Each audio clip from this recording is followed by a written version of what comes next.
bueno, Mercados.0, que preside y dirige Álvaro Rattinger, hace un análisis de las marcas ganadoras durante el año de la pandemia, porque lo has insistido y has dicho muchas veces, Álvaro, que hay marcas, hay productos, hay servicios que con la pandemia les ha ido muy bien.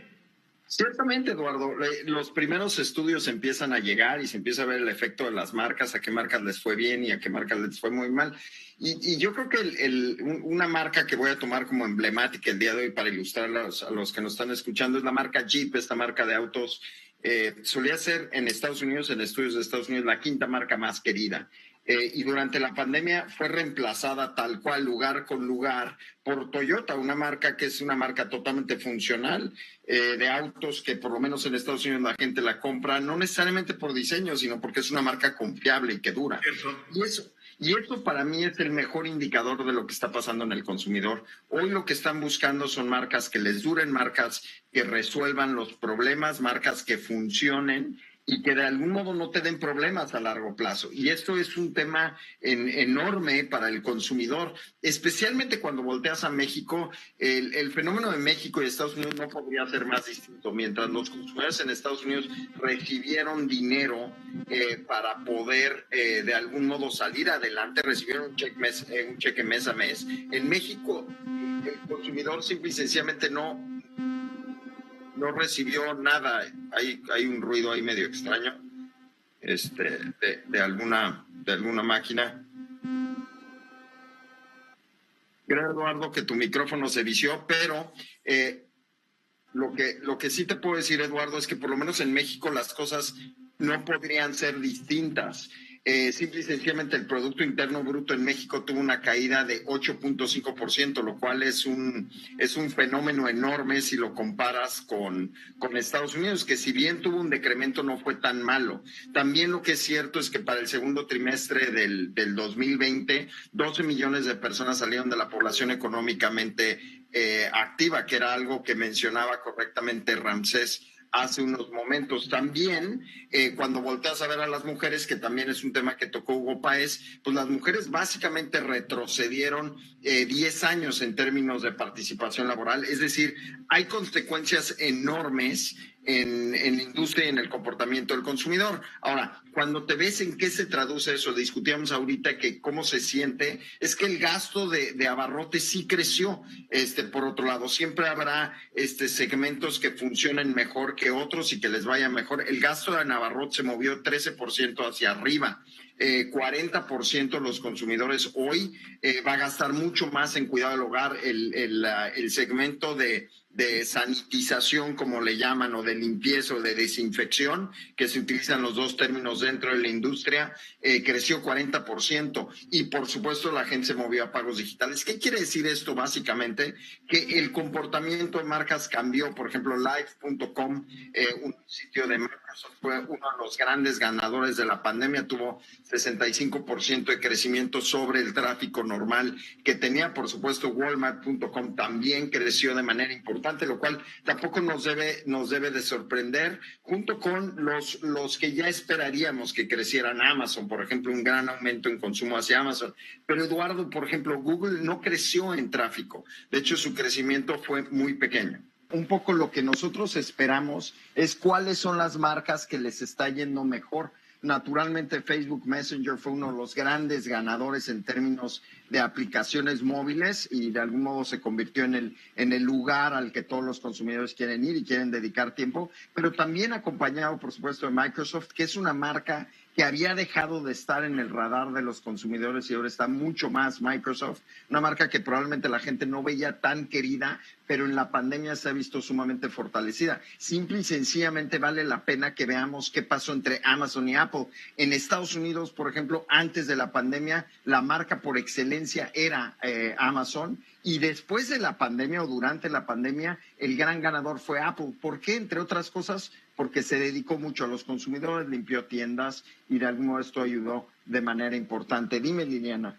Sí que yo no estoy muy segura que este cambio del que hablaste al principio sobre Jeep y Toyota tenga mucho que ver con la pandemia, pero a mí me ha llamado la atención el crecimiento y el posicionamiento de Toyota en términos de los automóviles híbridos, por ejemplo, y puede ser que esté ganando terreno en ese sentido y por eso haya desplazado a Jeep, ¿no? Como te decía, no sé si esto está íntimamente relacionado con la pandemia, pero tal vez sí con esta mayor conciencia que hay en el mercado del cuidado del medio ambiente, ¿no? ¿Ya me oyen? ¿Ya me oyen? Ya te vimos. Ya me oyen. Eduardo. Es que Toyota, el consumidor, Liliana, es un mejor valor por tu dinero. Entonces, cuando estás en una crisis económica y tus ingresos han bajado, etcétera, no vas a comprar un Jeep que es más como un coche de capricho. Vas a comprar un Toyota porque sabes que te va a durar 10 años con muy pocas atenciones de servicio porque son coches muy aguantadores. Un Jeep, ¿quién sabe? Punto. Sí, quién sabe, la reputación de la marca es importante y creo que el mensaje que me interesa que nos llevamos es que las marcas que han sido percibidas como solidarias durante la pandemia son las que han mejorado frente al consumidor. No sorprende que el consumidor lo que está buscando es empatía, lo que está buscando es simplicidad, que le resuelvan los problemas. ¿Cuáles son las marcas que por lo menos nosotros pensamos que han hecho las cosas bien? Pues naturalmente Coca-Cola ha hecho las cosas muy bien, se ha acercado a los consumidores, por supuesto Grupo Bimbo, pero también te encuentras hasta Liverpool, una empresa que era un punto de venta físico más que un punto de venta digital, ha virado a ser un punto de venta digital y le ha costado mucho trabajo y mucha crítica, pero los consumidores al final lo que han visto es esfuerzo de la marca. Por supuesto, pensar en Coca-Cola o pensar en Bimbo pues son las grandes marcas, pero de repente Liverpool sí se salió de su zona de confort, hay que admitirlo, y empezó a entregar compras en estacionamientos, cosas que no habían hecho. Yo vi cómo le pegaron durante la pandemia a marcas mexicanas por no haber podido resolver el e-commerce. Gandhi, por ejemplo, es una de ellas. Pero por otro lado ves a Liverpool que aunque le pegaron, fue una marca que fue encontrando camino a cómo regresar por encima inclusive de Walmart, de Soriana o del mismo Telmex, que hubieras esperado que Telmex hubiera podido, como en Estados Unidos, acercarse mucho a los consumidores. AT&T en Estados Unidos hizo un gran trabajo por decir, estoy contigo, te apoyo, te ayudo, entiendo que en tu casa tienes problemas de conexión, ¿cómo te ayudo? Oye, Álvaro, ¿por qué Best Buy tiró la toalla tan pronto? Bueno, Best Buy en Estados Unidos no tiró la toalla, pero en México ciertamente sí lo hizo. Creo que el problema de Best Buy en México tiene mucho que ver con percepción de precio. Lo que Best Buy apostó en México, conozco al equipo y he hablado con ellos, apostaron a la experiencia de Best Buy, que pudieras encontrar el producto, que lo pudieras probar, lo cual era, hay que admitirlo, un formato nuevo en México, porque la electrónica en México no se puede experimentar, ¿no? Pero llega tarde a México un formato basado en experiencia y no basado en precio. Álvaro, no se debería también que Best Buy es una empresa local en Estados Unidos. Cierto. Es una empresa cuyas oficinas están en un suburbio de Minneapolis, Minnesota. Cierto. Es una empresa que tiene su segunda incursión en el extranjero fue México, porque antes aventuraron irse a Canadá. ¿Me entiendes? Yo creo que les dio miedo la realidad mexicana. Yo creo que son unos empresarios allá en Minnesota sin mucha experiencia internacional. Y cuando empezaron a ver qué pasaba en México, se asustaron y dijeron, agarro mis canicas y me voy. Es la impresión que yo tengo, ¿eh?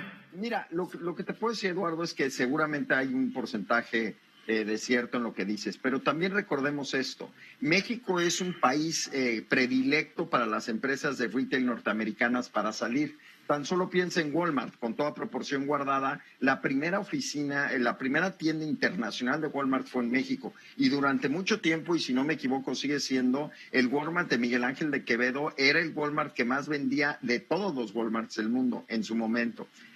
Pero también piensa en Home Depot, piensa como Home Depot salió de Estados Unidos y vino a México, piensa en H-E-B, los primeros H-E-Bs fuera de Estados Unidos fueron en México, es decir... Pero fueron en Monterrey, ¿no? Pero lo que yo he visto, mira... Monterrey, México también. ¿Será que ahí me gustaba mucho la tienda esta de Best Buy?